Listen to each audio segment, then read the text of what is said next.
All right.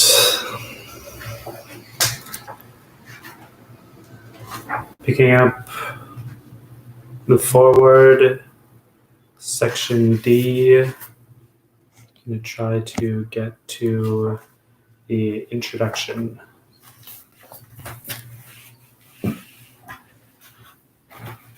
D. Theories of modernism and the social and political assessment of contemporary societies. Artaud, Breton, Barthes. The two questions are relevant to a theory of the avant-garde because each question and answer corresponds to a different concept of the avant-garde. The post-structuralist text theory, which has been accurately characterized as an answer to the conditions of modernist literary production, favors authors who shift to the foreground precisely the textuality of their production, their ambiguity and the plurality of meanings, the autonomous and distorting effect produced by the signifying material. This theory favors highly organized texts in which it is futile to try and search for meaning. Thus, texts by Rimbaud, Lautréamont, Joyce, Robbe-Grillet, or Celan are stylized as paradigms of avant-garde work. An author like Brecht is praised for using avant-garde writing techniques for certain aims in his art, but these aims themselves are considered to be unessential for a theoretical and historical determination of the avant-garde. Only by setting the avant-garde within the broad context of cultural politics and the consciousness industry, and only by seeing the chances to use the ruptures within the system, can we obtain a full understanding of the avant-garde. The limits to what Adorno and Derrida can do to help us understand the avant-garde have little to do with the differences one would think inherent in an idealistic versus a materialistic concept of the avant-garde. Both theories are limited because they take capitalist bourgeois society to be closed, a monolith without ruptures that would allow intervening practice. Both theories attach themselves to a social and political pessimism in the face of the monolith. We can see this pessimism in Derrida, Adorno, Kristeva, and clearly in Roland Barthes, who wrote of modernity in this way, quote, Our modernity makes a constant effort to defeat the exchange. It tries to resist the market for works by excluding itself from mass communication, the sign by exemption from meaning, by madness, and even so, modernity can do nothing. The exchange recuperates everything, acclimating what appears to deny it, end quote. If the pressure of capitalistic language were paranoid, systematic, argumentative, articulated, which Barthes denies, then one could argue against this pressure concretely and with a language that posits new meaning. Capitalistic language is, however, an implacable stickiness, a doxa, a kind of unconscious, in short, the essence of ideology. Already, the Surrealists had seen language as dominated by the political and economic system, where it served a functionary role, but became closed and static as a result of this role. What chance, then, was there that spheres of culture would be able to articulate experience in the way I have argued? Culture could provide this possibility only if there were a material organization of society that was inscribed in individuals, but that was nevertheless independent of language, independent of what Breton calls the world of superimposed images. The very concept of experience itself must change depending on whether society is identified with the language or not. The Surrealists seem to lean toward an identification of social and linguistic experience. So testifies Breton, quote, experience has found itself increasingly circumscribed. It paces back and forth in a cage from which it is more and more difficult to make it emerge, end quote. The idea that modern societies pen up and frustrate experience in general still determines the current discussion of the relation between experience and culture. Witness Rainer Nagel's recent statement, quote, the all-pervasive organization of experience by the bourgeois public sphere and its media apparatus prevents not only the articulation of new modes of experiences, but the experience itself. If there's a potential for alternative forms of experience, they can appear only negatively in the text, in its gaps and ruptures, end quote. For Nagel, the dominating power of late capitalist culture functions, quote, through a totalizing, internalized structure of experience, end quote. Experience here is seen as the enemy of bloodless abstraction that has been impoverished because of the social order. Insofar as it is still possible as a positive mode of existence, it supposedly has been reduced to a mere idiosyncratic feeling of emotional intensity. Thus, no mediation is possible that helps an individual move from a feeling of life's intensity to an understanding of society. The merely particular remains just that. It materializes momentarily and is never tied to anything general in society. Still, as I argued above, it is possible to speak of a sensuous material experience if an organization of society is inscribed in individuals in a way that is independent of language. I find, even in the surrealists, a fruitful ambivalence in the intentions they express with regards to language and experience.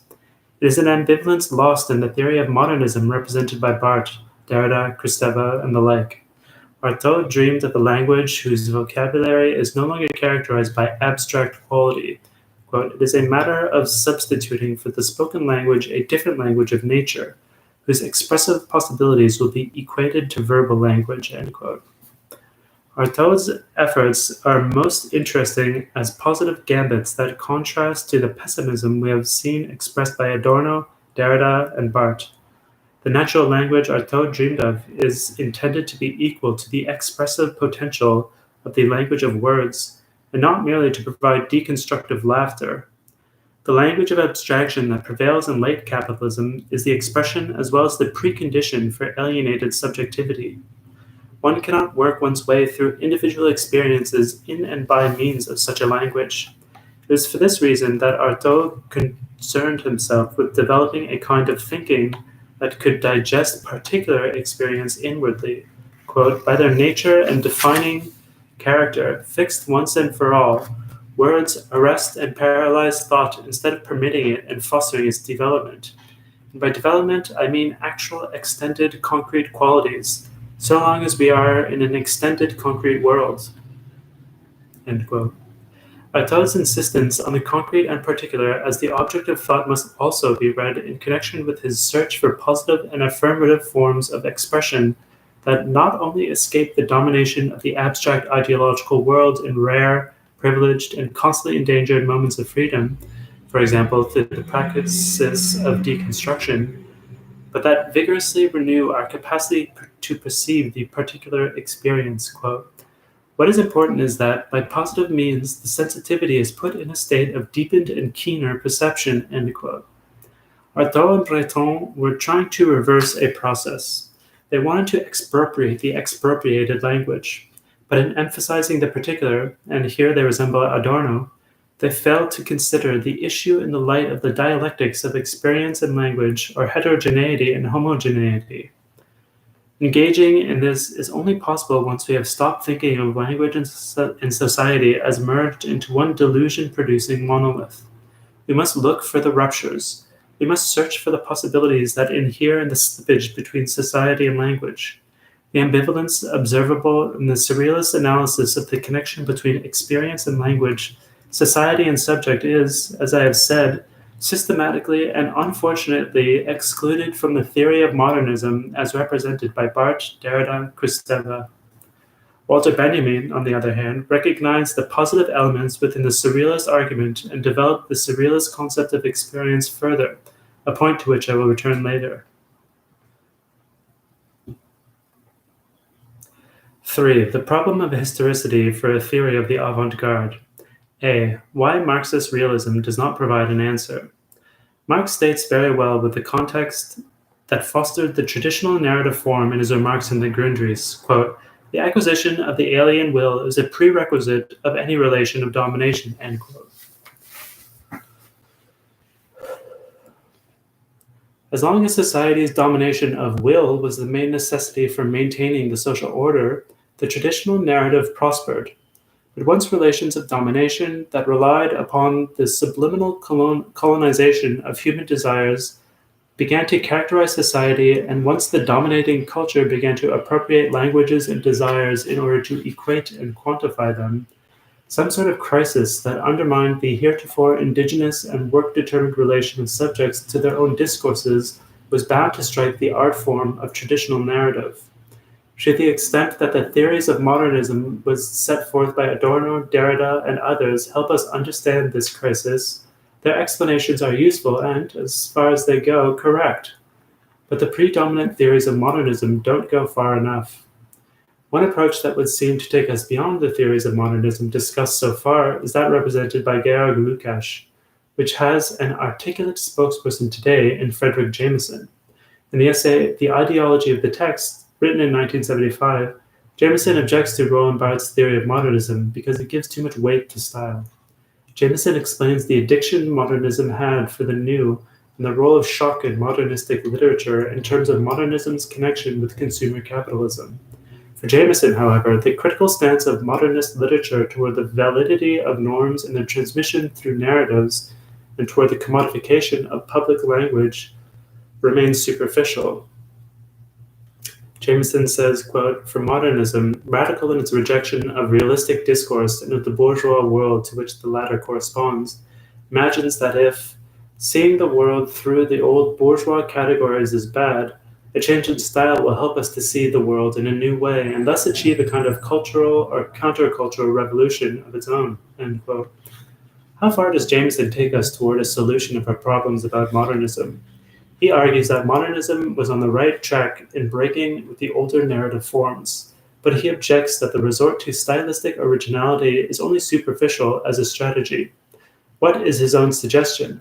By referring to experience, page 223, he seems to distance himself from the usual claim of orthodox Marxist aestheticians that literature should portray or reflect social totality. However, he continuously falls back on Lukács's position. He stresses frequently in his writings that he considers Georg Lukács to be the greatest Marxist aesthetician of this century and implies repeatedly that it is the duty of art to search for possibilities of reproducing social totality. Jameson's position is too close to that of Lukács, and it is shaky as a result. Any theory modeled on that of Lukács compromises itself in two related ways. First, it cannot go beyond Lukács's demand for organic totality in the work of art. This demand severely limits an art intended to portray the contradictory nature of modern society, because it leads to a rejection of the sort of modernistic avant-garde literature that allows the ruptures and gaps of reality to show through in the fragmentary nature of the work itself. Second, Lukács's position is connected with an undemocratic overestimation of the political leadership role of a vanguard party. It cannot allow for aesthetic thinking proceeding from the concept of particular experience which can be worked through in the medium of art, since the organized elite of the vanguard party is, thanks to its intellectual analytical capabilities, allegedly in a position to recognize what political action is necessary as well as what developmental direction society is taking. If this were to hold true, art could in fact be reduced to the subsequent beautiful illustrations of what the elite previously recognized to be correct. B. Bürger's reflection upon the historicity of his own historical reconstructions. We cannot be satisfied with a theory of modernism that reduces liberating praxis in a gesture of resignation to the philosophical or artistic praxis of dislodging and breaking up ideologies. Nor can we be satisfied with leftist theories of progress in art made to center on notions of content. In other words, neither Derrida nor Lukács is satisfactory. It is precisely here where we need help transcending a fruitless opposition that Peter Bürger could make a valuable contribution to discussions of modernism in the avant-garde in the English-speaking world. Bürger's approach, too, would be inadequate if its only contribution were a historical reconstruction of literary history from the development of autonomous literature and bourgeois culture during the period of classicism and romanticism in the 18th and early 19th centuries up through the turn to modernism/aestheticism and on to the avant-garde. What makes Bürger so important is that his theory reflects the conditions of its own possibilities. His historical reconstruction would be open to attacks on its methodology and epistemology if it were simply a Hegelian Marxist rewrite of history. What distinguishes Bürger's theory is the reflection behind his categories.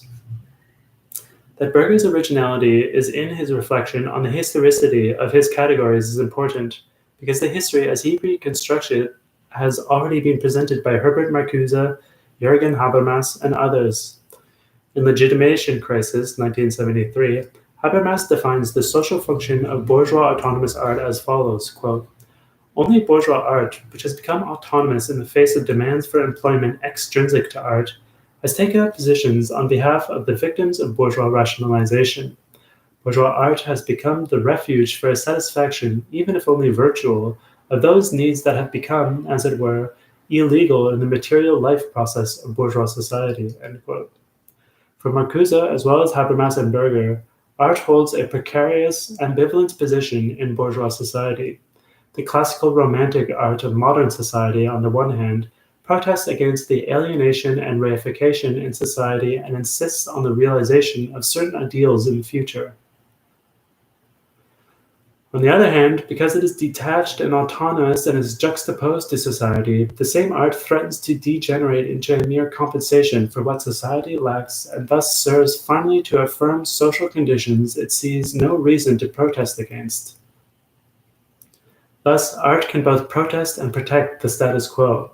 You can see now why Bürger sees no major change in the institutional role of art between classical romantic and realistic art on the one hand, and modernist art on the other. The predominant feature of modernist or aestheticist art is that it calls attention to its own material. This shift represents an incremental change only, because such a change was already a possibility, given the ambivalent status of the autonomous art in bourgeois society. Bürger sees only a quantitative, not a qualitative development in a move to aestheticism. Art dissociated itself from its communicative function in society and radically set itself against society. This change appeared on the level of artistic content. Its function remained unchanged and led to refutation of the idea that literature was capable of mediating norms and values. Habermas puts it this way, quote, "The modern trend has radicalized the autonomy of bourgeois art vis-à-vis contexts of employment external to art. This development produces, for the first time, a counterculture arising from the center of bourgeois society itself and hostile to the possessive, individualistic, achievement and advantage-oriented lifestyle of the bourgeoisie. In the artistically beautiful, the bourgeoisie once could experience primarily its own ideals and redemption, however fictive, with a promise of happiness that was merely suspended in everyday life. But in radicalized art, it soon had to recognize the negation rather than the complement of its social practice." End quote. Most theories of modernism current in American criticism exaggerate the significance of the shift from realism to aestheticism to such a degree that they neglect or insufficiently appreciate the important effort of the avant-garde praxis to destroy the shell of the no longer beautiful illusion and aim to make art pass desublimated over into life. As a result, most American criticism has lost sight of the goal the avant-garde set up for itself. Avant-garde artists were not just reacting to society with feelings of ennui, anger, Weltschmerz, and a host of other pseudo-existentialist passions of the soul. Avant-garde artists weren't merely reacting to society with last-ditch efforts at breaking up and dislodging prevalent styles. American theories of modernism, like their French models, have emphasized the pathos and not the praxis of the modern artist. We should come to see that avant-garde artists were actively attacking the institution of art. Their effort was not to isolate themselves, but to reintegrate themselves and their art into life. It is no accident that the active, even aggressive artistic manifesto, an address to fellow artists and society, became the preferred medium of expression for the avant-garde artist of the 20th century. In his discussions of the avant-garde's attack upon art as an institution, Bürger goes beyond Habermas, who only touches upon this topic. Bürger elucidates the historical as well as epistemological import of the manifestos. He shows that the avant-garde's attack on the institution art in bourgeois society not only was designed to destroy this institution, but permitted its existence and significance to become visible and perceivable in the first place. This last point is important. Pre-avant-garde modernist art was of necessity caught in the web of its own institutionalization, because the institution art was not defined enough historically to come into the view of the artists who practiced it. Thus, aestheticist modernism could not address thematically the social status of art in bourgeois society. It could only give body to social criticism by the stylistic weapons it tried to use to undermine the homogeneous ideology of bourgeois society. Its artistic practice could not free it from its restricted social status. What is more, its practice left it unable even to perceive this status.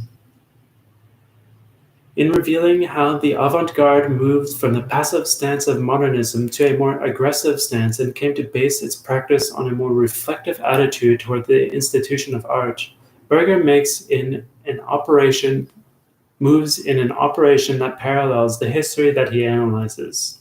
He makes his reconstruction of history reflect the philosophical conditions of its own possibility. Hegel and Marx stand behind Bürger, of course. In the preface to his Philosophy of Law, Hegel writes, quote, "When philosophy paints its gray in gray, a form of life has become old, and with gray in gray it cannot be rejuvenated, but only recognized. Minerva's owl only begins its flight as dusk emerges," end quote.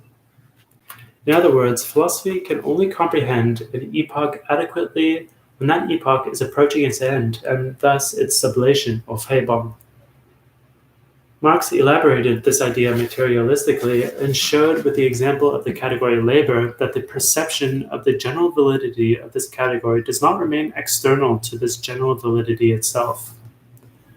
Marx argues, quote, that conditions must have unfolded historically for that perception to become possible, end quote. Bürger applies this idea to art history and thus convincingly demonstrates that the historical analysis of the social functioning of past art, i.e., its institution, became possible only when, first, the historical unfolding of this institution had reached its end in the radical separation of aestheticist or modernist art from society, and second, when due to this development, the avant-garde could attack the institution of art. In other words, Bürger reflects the historicity of his own theory along with the history he reconstructs. A literary or philosophical analysis that does not reflect its ties to history and society remains arbitrary.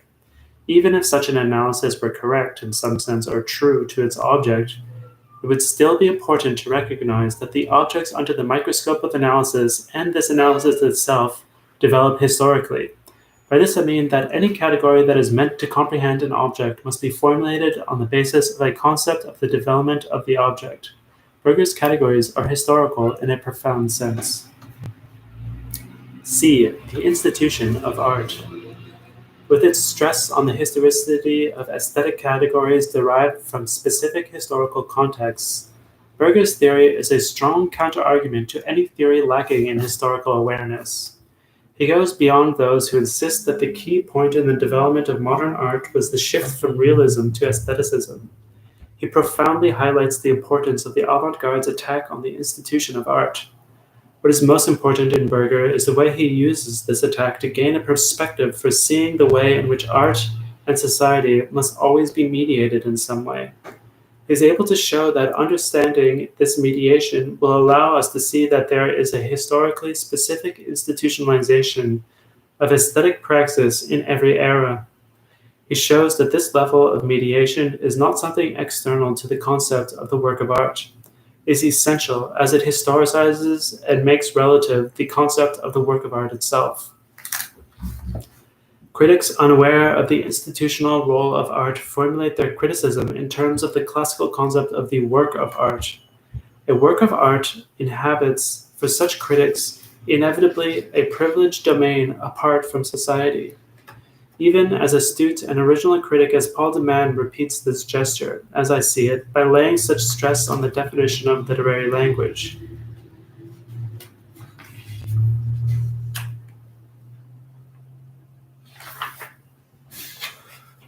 What is most admirable in Bürger's book comes out in his reflection on how the concepts institution, autonomy, work of art, montage, and collage interrelate. By showing how the institution art mediates art with bourgeois society, Bürger makes clear that the institution itself, and no transcendental concept of the work of art, serves as the essence of art in precise, historical, and recoverable ways.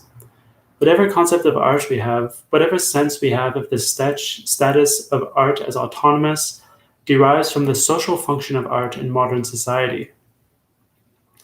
Autonomous art has satisfied residual human needs of the bourgeois world by offering the, quote, beautiful appearance/semblance, end quote, of a better world, but it has also functioned in society by creating hope through its very existence for the realization of social ideals in the future. Art has had to balance the affirmative and the negative, and the balance has been precarious. Although historical development led to the gradual destruction of this balance, these basic features of the modern institution of art were preserved throughout the 19th century. Because the concept of the work of art was institutional and that institution stayed in place, the ideological function of art was also preserved. The concept of the work of art was, in fact, the necessary means for arts becoming institutionalized as a medium for ideological reproduction.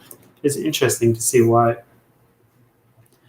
Romantic aesthetics speaks a great deal about the complexity, inexhaustibility, infinity of meaning in the work of art.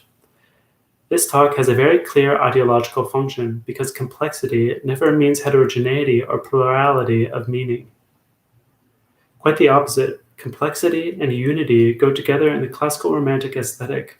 Coleridge puts it this way, quote, the beautiful, contemplated in its essentials, that is, in kind and not in degree, is that in which the many, still seen as many, becomes one, end quote. The aesthetic limits of the organic work of art as a unified totality are simultaneously ideological limits. Within these limits, art constitutes itself as an infinite continuum of reflection. Friedrich Schlegel. In other words, every artistic text is understood to contain a wealth of meanings, connotations as opposed to denotations, that can elicit a possible endless and variable series of interpretations.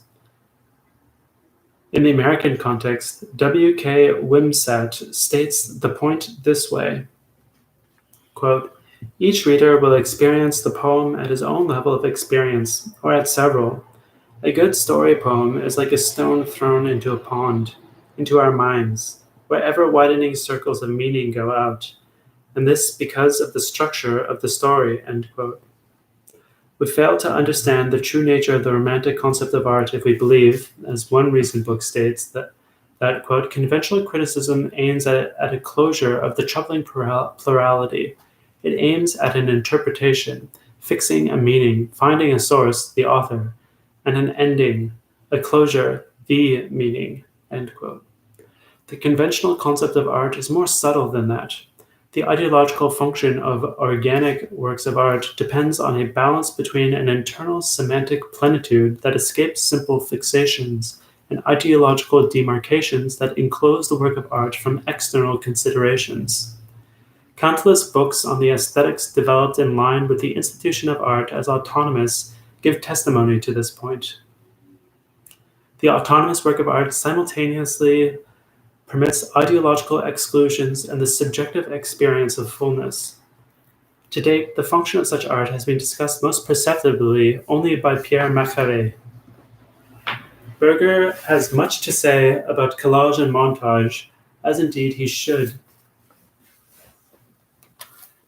because the success of any theory of the avant-garde can be measured by how convincingly it can anchor the avant-garde formal principle of the collage and montage. Bürger illustrates how this formal principle necessarily follows from the avant-garde attack upon the institution of art. The autonomous status and the concept of the work of art operative in the bourgeois institution of art implies separation from social life. This is essential for an art intending to interpret the world at a distance. For such an aesthetic project, a concept of the work of art as being a closed, albeit complex unity is appropriate. Avant-garde aesthetic praxis, though, aimed to intervene in social reality.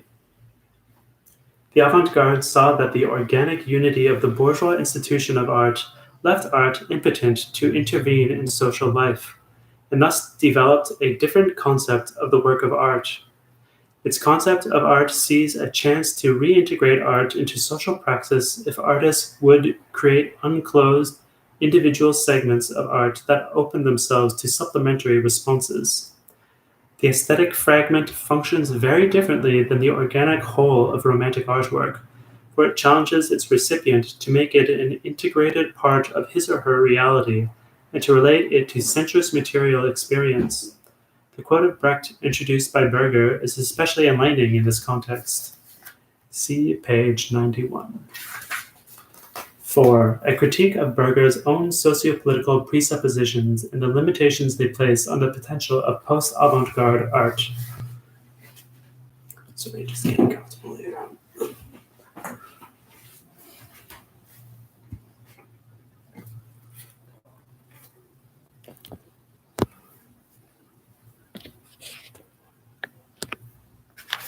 A critique of Bürger, the potential for post-avant-garde art.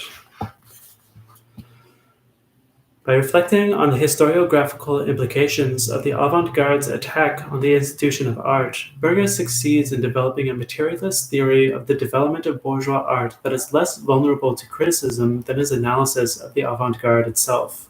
He limits himself to a historical reflection on the avant-garde's attempt to create a clean slate and neglects attempting to discover a future function of art in a way that would carry through his rigorous analysis of the institution of art, and that would connect this future function with the fragment as aesthetic principle. Instead, he takes flight in what I find unsatisfying statements about the disunity and plurality of current art practices. Since the avant-garde failed in its attempt to lead art back into social life, Bürger argues that post-avant-garde art has only the ability to dispose of all traditional stylistic and aesthetic forms.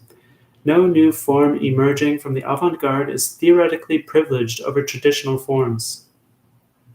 Why is Bürger so pessimistic? He must have his reasons, but they are only hinted at in this book.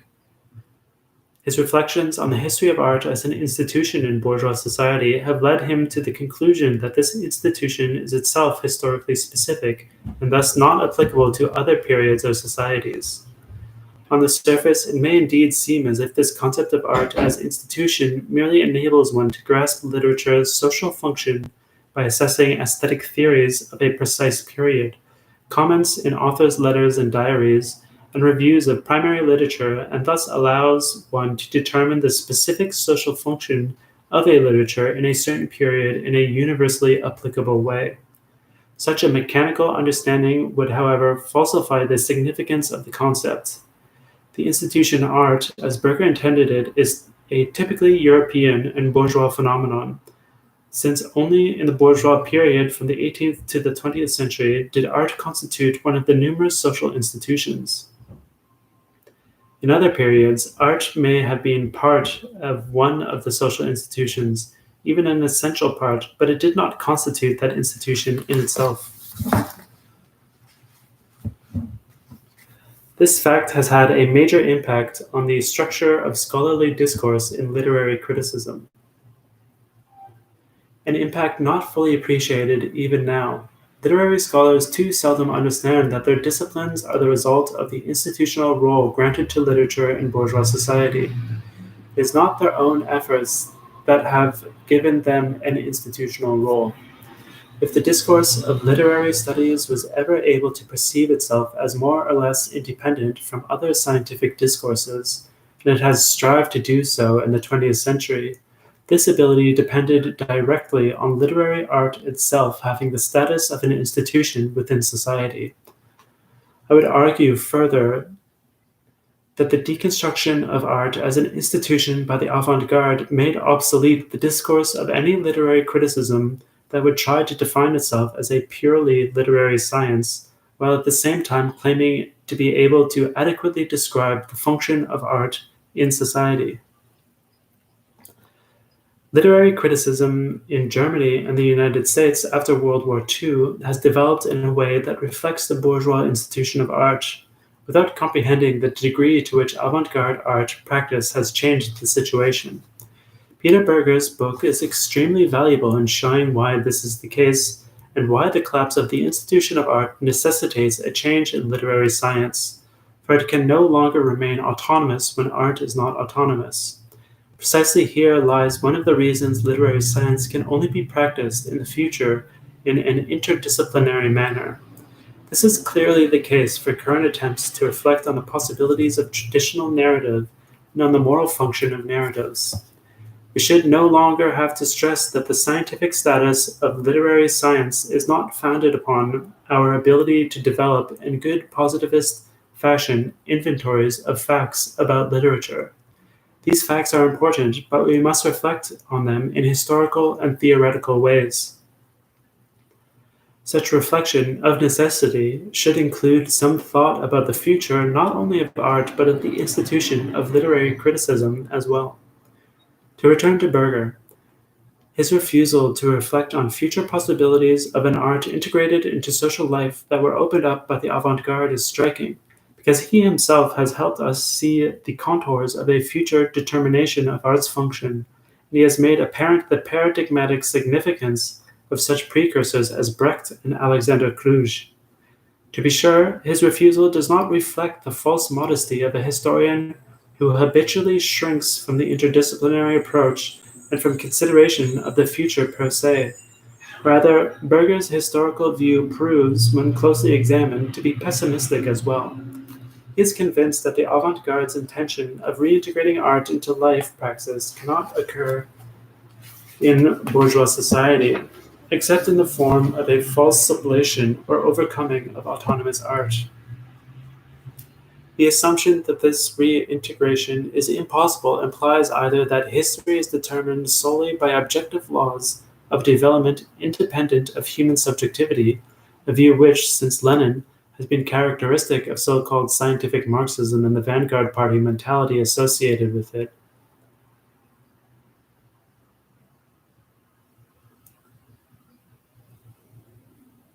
or a pessimism a la Adorno that is no longer capable of conceiving of intervention and progress, but endures and waits for change in a state of paralysis.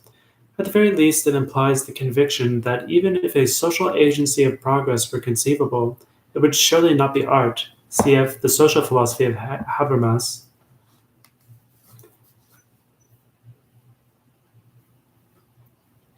That Bürger tends toward one of these positions, all three of which attest to the social impotence of all currently possible art forms, is indicated by the doubt he expresses as to whether the dismantling of the autonomy status is even desirable. Quote, for the relative freedom of art vis-a-vis the praxis of life is at the same time the condition that must be fulfilled if there is to be a critical cognition of reality, end quote. Page 50. It surely holds true that the ideals incorporated in bourgeois art in the 18th and 19th centuries could only have been realized by the whole of society. But can one conclude from this that in order for bourgeois art to be overcome, bourgeois society must be overcome as well, and that today the only conceivable type of art is one advocating hibernation during bad times? An affirmative answer to these questions is implicit in Bürger's description of the possibilities of post-avant-garde art, a description that attempts to combine Marcuse's and Adorno's determination of art in capitalistic society. With this description, however, Bürger does not, in my estimation, pursue his own radical analysis of the bourgeois institution of art to its logical conclusion. By continuing to refer art to a social totality, whether this is meant in Adorno's negative sense or as the beautiful appearance of the classical romantic tradition or as Marcuse's concept of redemptive memory, he remains bound to a constitutive category, i.e. totality, of the bourgeois institution art. From this, it follows logically that the recipient should only relate to art through meditation, reflecting its critical contents from a distance. But Bürger thus presumes a transcendental subject who is bound to forms of abstraction and who experiences himself as a self-assured center of cognition. For the cognitive function of art, determined by concepts such as totality, meditation, and distance, can be accomplished only by a subject who thinks the contents of art independently from what is engraved on subjects, whether pre-linguistic material structures or chains of signifiers. Art as a medium for working through and organizing particular experiences cannot be conceived on the basis of such presuppositions. Moreover, such a hypostatizing of a transcendental subject runs the risk of affirming one of the essential traits of late capitalistic societies, the expropriation of languages geared toward understanding experience and their substitution by abstract representations, since language can only be seen as a neutral means in this perspective. I believe, however, that the avant-garde's attack on the institution of art, so brilliantly analyzed by Bürger, has opened up possibilities of both analyzing and institutionalizing art as a model for new modes of interaction and as a public sphere of production for the understanding of experience. If the narration of stories were to be utilized for the reappropriation of language and experiences, it could be integrated into different life praxes. B. Experience and narrative. The concept of experience plays a clear role in Bürger's work. The concept of the shrinkage of experience that he borrows from Walter Benjamin, and that can be traced back to bourgeois society's ever stronger division of labor and specialization of functions, could be understood in the sense of the process of abstraction. It is questionable, however, whether experience itself can shrink or even disappear, or whether the means for consciously working through experience can be withdrawn from us. Bürger tends to a concept of experience that at times signifies merely an intensive experience, as in the surrealistic concept of intoxication, Rausch. This definition does not, however, allow for a concept of experience that proceeds from the discrepancy between concrete experience and socially prefabricated schemes of interpretation. Bürger's own use of this term is especially clear in his book on French Surrealism that appeared in 1971 and that can be considered a preliminary study to his theory of the Avant-Garde. In the book on Surrealism, the concept becomes central to an understanding of Surrealism. Quote, what the Surrealist self is aiming at can best be characterized with the term experience. The more bourgeois society merges to a single context of functioning in the monopolistic phase of its development, the less it allows one to make individual experiences that could be mediated, and in turn could lead to a meaningful praxis. In a society that tendentially eliminates the possibility of experience, the Surrealists seek to regain this experience, end quote. At first glance, this sounds harmless enough, since in both books, Bürger defines experience as, quote, a bundle of perceptions and reflections that have been worked through, end quote.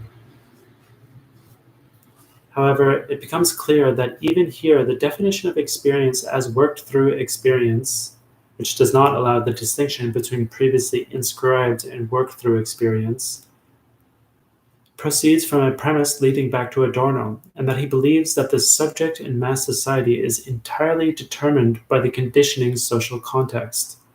This definition prevents Bürger from focusing on the discrepancies between sensuous material experiences and general interpretation patterns that create contradictions and tensions of the psyche as ruptures in the union of subject and society, which in turn must have consequences for the determination of art's social function in post-avant-gardist times. The lack of readiness to allow concrete and heterogeneous experience to play a role in determining the social function of post-avant-gardist art is again related to Bürger's concept of totality and the role this is intended to play in what determines art.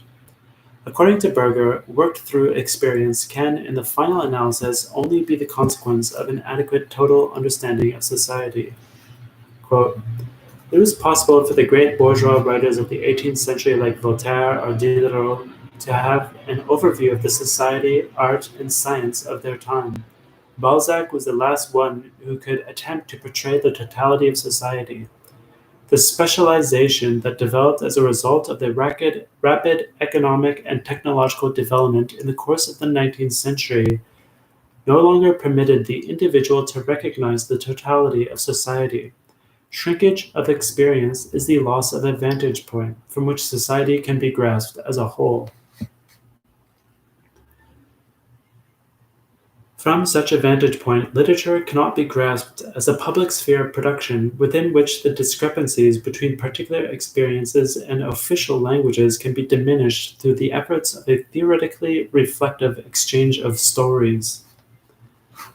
Bürger's concept of totality may be responsible for his comprehension of the surrealistic concept of experience solely as a search for immediacy and intensity of experience.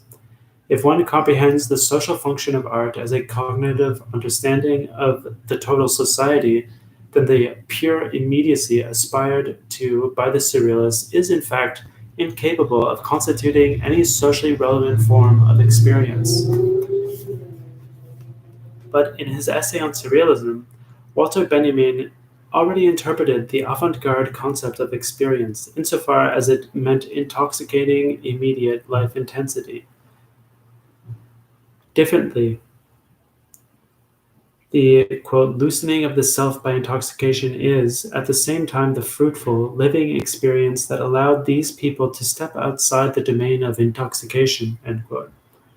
Benjamin believes that the, quote, religious ecstasies or the ecstasies of drugs lead to a profane illumination, a materialistic anthropological inspiration, end quote, for which intoxication itself can only, quote, give an introductory lesson, end quote.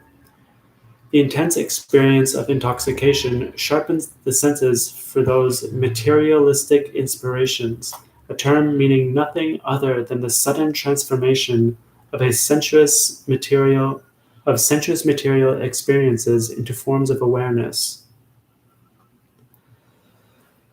Avant-garde works capable of such inspirations, quote, bring the immense forces of atmosphere concealed in these concrete things of our life world to the point of explosion, end quote. Benjamin, who touches here upon the socio-political implications of a thinking of the concrete, logically associates this thought immediately with the expropriation of language through the universality of ideological patterns of interpretation.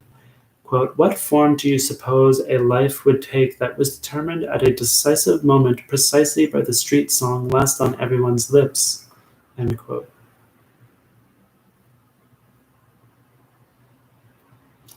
He opposes the smothering of the concrete by an abstract pretending itself to be concrete, with a, quote, profane illumination, end quote, making possible that body and image, that is, the material experience imprinted on the physical being and the concrete language of its acquisition, so interpenetrate that all revolutionary tension becomes bodily collective innervation, and all the bodily innervations of the collective become revolutionary discharge. The innervation, that is, the circuit of the stimuli here of material experiences, through the nerves to the organs, is aimed at the connection of image and collective experience. A comment Benjamin made about his surrealism essay clearly illustrates that he shares the concept of experience I outlined above. Quote, a constructive case of revelation of an experience. The scene of this revelation is the memory. The related experiences do not constitute, when they occur, revelation, but remain concealed to the one experiencing. They only become revelation when more and more people become conscious of their analogy in retrospect. Herein lies an important distinction from religious revelation, end quote. Thus, Benjamin's surrealism essay finds its place in a train of thought surrounding the terms the lived, experience, and narrative. Erlebnis, Erfahrung, Ersammlung, that recurs in numerous works by Benjamin. It is most significantly articulated in a long excursus within the Baudelaire essay, whose importance for this topic I elaborated more extensively elsewhere. The lived means for Benjamin the not yet worked through experience, what I term the sensuous material experience, that is redeemed from the sphere of the unconscious and the raw experience by the genuine narration. The socio-political program derived from the avant-garde concept of art that Benjamin describes with the terms the lived, experience, and narrative is often overlooked or muddled because the crisis of narration of which he repeatedly speaks is interpreted too starkly on the background of a Hegelian philosophy of history. Quote, what for Hegel means the end of art is its sublation in knowledge. Knowledge no longer needs art in order to be represented. This, however, means concretely that the organizational forms to which knowledge was bound when it was not yet knowledge in the real sense are no longer necessary. Thus, in the epoch of scientific knowledge, those narrative organizational forms become obsolete which previously were necessary for the articulation of experience. At least in this way, one could explain the premise on which Benjamin's thesis at the end of the narration depends. End quote. Such an interpretation overlooks Benjamin's own undermining of his historical philosophical statements on the crisis of narration and experience by using the same concepts in a more ahistorical, emphatic, counterpoising sense, thus turning their meaning into a demand for future societies. In my view, Benjamin's work and the more recent cooperative works of Oskar Negd and Alexander Kluge document a theory and praxis of modern literature that takes us beyond Bürger's pessimism and reluctance to deal with future possibilities of aesthetic praxis after the avant-garde. These works will take us much farther than other recent discussions of modernism, the avant-garde, and postmodernism. To conclude my interminable and digressive introduction with a general assessment of Bürger's undertaking.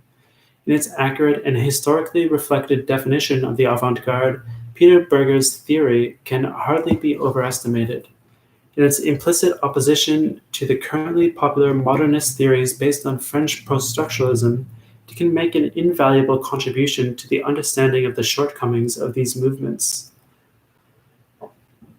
Only when confronted with the potential of post-avant-garde art does Bürger apparently fail to pursue the logical conclusions of his own analysis and relate it to a body of text that has begun exploring this potential, e.g. leftist radical literature of the 20s, Brecht, broad sectors of contemporary Latin American literature, the films and stories of Alexander Kluge, or literature emerging from feminist movements in the United States.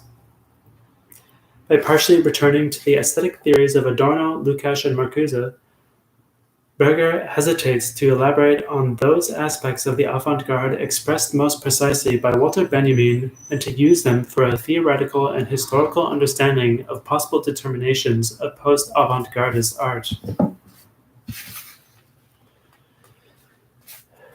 Well, I have a fair amount of time left.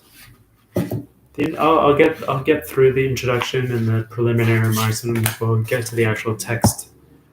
So preliminary